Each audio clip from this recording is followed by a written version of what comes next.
اس لڑکی نے کہا کہ آپ نے تو یہ پیک کر دیا، ابھی میں چیک کرنا ہو، کہتا ہے ٹائم کم ہے، ہم ایئرپورٹ کے لیے نکل رہے ہیں، اور میں نے وقت کے حساب سے کہ آپ اندر بیٹھی واش روم میں، تو میں اس کو اتنی دیر میں پیک کر دوں۔ اب وہ بیچاری نہیں سمجھ سکی کہ اس کے ساتھ کیا ہونے والا آگے جا کے، اور پھر یہ دونوں ٹیکسی کے ذریعے ایئرپورٹ پہ پہنچے، اور ایئرپورٹ کے اندر داخل نہ ہو یہ لڑکا نا، وہ کے اندر چلتے ہیں، خیر یہ اندر چلے گئے، اندر جا کے ابھی یہ بورڈنگ کارڈ لینے سے پہلے ہی وہ کاؤنٹر ڈھونڈ رہے تھے کہ پولیس نے آ کے کہا کہ آپ ہمارے ساتھ آئیں۔ وہ لڑکی بڑی حیران ہوئی کہ پولیس سے کہاں سے آ گئی یہاں، اور پھر پولیس والوں نے جب تلاشی لی، اس کے لڑکی کے بیگ سے بھی 3.5 کلو کے قریب 4 کلو کے قریب وہ پاؤڈر نکلا، جو اجازت نہیں تھی وہاں سے لے کے جانے کی، اور جہاں لے کے جانا تھا وہاں بھی اجازت نہیں تھی، اور جہاں رہنا تھا وہاں بھی اجازت نہیں تھی۔ وہ لڑکی رونے لگی کہ یہ تو اس نے رکھا ہے، مجھے تو پتہ ہی نہیں، میں تو ایسے سمجھ نہیں آئی کہ یہ کہاں سے آیا۔ لو جی، بارہ پولیس نے بات چیت سن لی، اور پھر عدالت میں کیس لگا۔ اب لڑکی یہاں پہ ہوتا یہ ہے کہ اطلاع دینے کی ایک اجازت ہوتی ہے، اس نے ماں کو فون کر کے بتایا کہ میرے ساتھ یہ ہوا ہے، ماں بڑی پریشان ہوئی، اور پھر جناب یہ کیس چلتا رہا عدالت میں۔ وہ لڑکی جب جیل میں گئی تو وہاں اور بھی لڑکیاں تھیں جیل میں بیٹھی، اور وہ بھی یورپین تھی، اسی چکر میں پکڑی گئی تھی، ان سے بات چیت بھی ہوئی، کافی پریشان رہی، ادھر اس کی جو بھی کام شام تھا، اس بلڈنگ تھی، جو بھی کچھ بھی تھا اس کا بھی بیڑا گرک ہو گیا۔ اور پھر جج نے جناب یہ ماننے سے انکار کر دیا، لیکن اس کی ماں نے بڑی ہمت کی کہ جرمنی میں کسی ایسے وکیل سے رابطہ قائم کیا جو انٹرنیشنل کیس لڑتا تھا، اور یہاں سے وکیل جرمنی سے گیا وہاں پہ، اور وہاں جا کے اس نے پوری کوشش کی مگر ناکامی ہوئی۔ عدالت نے 7 سال جیل کی سزا سنا دی۔ وہ لڑکی رونے لگی جیل کی سزا سن کے، لیکن کیونکہ ظاہر ہے جو قوانین ہے اس کے مطابق چلنا پڑتا ہے۔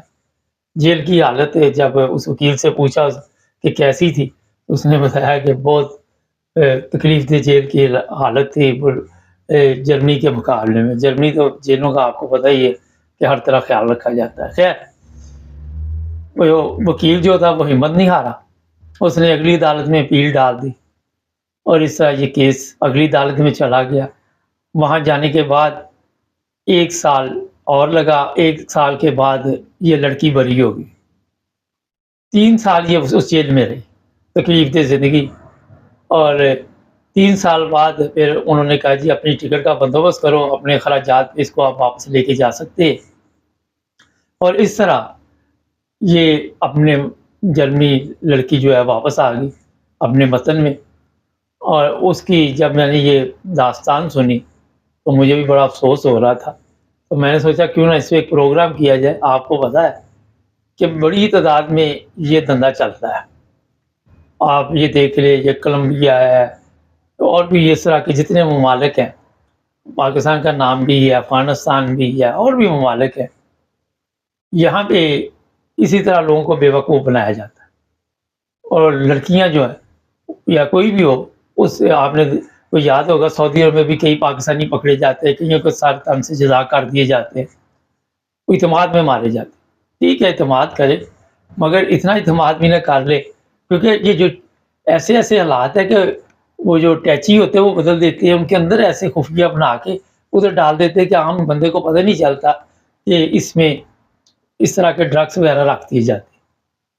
اور لوگ پھر بے گناہ بھی جیل میں چلے جاتے ہیں۔ یہ ایک سبق آپ کے لیے ہے کہ جب بھی سفر کرے یا کسی کے ساتھ آپ کے تعلقات بن بھی گئے ہیں، تو یہ نہیں کہ آنکھیں بند کر کے تو آپ کہیں کہ اب سب کچھ ٹھیک چلے گا، حالات ٹھیک چلے گئے، اور یہ اب پولیس پکڑتی ہے۔ ایک چیز ذہن میں رکھیں، یہ میں آپ کو بتا دوں، اگر کوئی چیز آپ کے سامان سے نکلی تو آپ کی ذمہ داری ہے، وہ اس کی ذمہ داری نہیں ہے۔ یہ بات کا معاملہ کہ وہ کہاں سے آئے گی، ایئرپورٹ ہو، گاڑی کی ڈگی ہو، گاڑی ہو، کہیں سے بھی کوئی چیز برآمد ہو جاتی ہے تو آپ اس کے جواب دیں۔ اگر آپ کہیں کہ جناب کہ یہ مجھے پتہ نہیں ہے، اس کے لیے بھی پھر ثبوت دینے پڑتے ہیں، اور ایک دفعہ عدالت میں آپ کو جانے کے لیے سسٹم جو ہے مکمل طور پر جو آپ کا وہ بیڑا گرک تباہ ہو جائے گا، اور پھر وکیل، پھر اگر کسی غیر ملکی ملک کسی دوسرے ملک میں آپ کے لیے مصیبت بن گئی ہے تو ایک اور مصیبت یہ ہے کہ آپ کی مدد کرنے والا کوئی نہیں ہوگا۔